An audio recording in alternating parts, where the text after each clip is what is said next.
यानंतर बातमी आहे बीएमसी मधली मुंबई महापालिकेच्या स्थायी समितीमधील बहुमत टिकवण्यासाठी सत्ताधारी पक्षाला एका आजारी नगरसेवकाला रुग्णालयामधून घेऊन आणण्याची वेळ आलेली आहे। थेट रुग्णालयातून बैठकीमध्ये आणण्याची वेळ आल्याची चर्चा आहे। जुलै महिन्याच्या शेवटच्या आठवड्यात झालेल्या स्थायी समितीच्या बैठकीमध्ये महत्त्वाचे प्रस्ताव मंजूर करण्यासाठी भाजपचे नगरसेवक शिवकुमार झा यांना रुग्णालयातून डिस्चार्ज घेऊन थेट सभागृहात आणण्यात आल्याची माहिती आहे।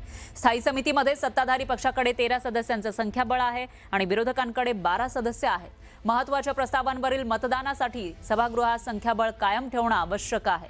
त्यामुळे शिवकुमार झा यांना रुग्णालयातून डिस्चार्ज घेऊन बैठकीसाठी बोलावण्यात आल्याचं बोललं जातंय। प्रकृती अस्वस्थ असून सुद्धा ते अंगावर शाल आणि कानांवर रुमाल बांधून बैठकीला उपस्थित राहिले।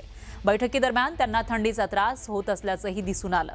दरम्यान त्यांना जाणून बुजून बैठकीला बोलावलं नसल्याचं सांगत भाजपनं मात्र हे आरोप फेटाळून लावले। नंतर आतमध्ये जाऊन झोपले होते अँटी चेंबरमध्ये ह्यांच्या स्टँडिंग कमिटीच्या अध्यक्षांच्या, आणि जेव्हा तो प्रस्ताव आला तेव्हा त्यांना बाहेर आणलं गेलं। इतका सगळा खटाटोप करायची काय आवश्यकता नव्हती। एक तो प्रस्ताव तुम्हाला नॉन टेकन करता आला असता आणि पुढच्या आठवड्यात घेता आला असता, पण ह्याच आठवड्यात घ्यायचा असा कोणाला तरी शब्द दिला असावा त्यांनी, म्हणून हा सगळा खटाटोप केला असेल। एखाद्या सदस्याला एवढ्या शारीरिकरित्या तो जर एवढा आजारी असेल तर त्याला बोलवणं योग्य नव्हतं।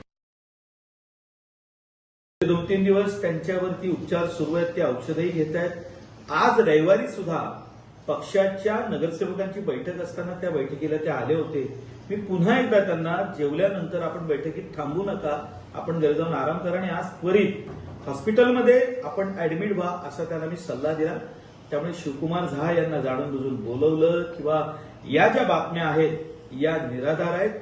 शिवकुमार झा आज सुद्धा बैठकीला आले होते व मी त्यांना तातडीने घरी पाठवलं, कारण मला त्या दिवसानंतर त्यांच्या प्रकृतीत थोडासा बदल जाणवतोय।